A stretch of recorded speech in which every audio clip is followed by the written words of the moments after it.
Бях в тъмния страх на пещерите ти, в тестостерона на войните ти, във въздишките на всичките ти сексуални революции, дори в самотата на космическите ти скитания. Познавам и паденията и ренесансите ти. Гледал съм от първия ред всяко твое откритие и всяка грешка.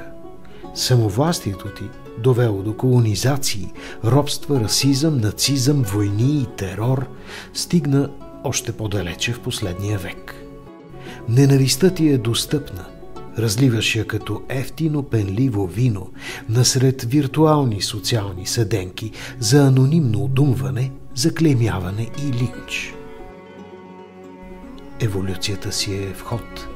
Заради променената от самия теб среда, ти предаваш на поколенията си нова човешка способност. Пазиш себе си, като не се натоварваш с чужди страдания, изпитваш само лицемерна или откровено никаква съпричастност към останалите. Не жалиш другите, за да пожалиш себе си. Естествен отбор.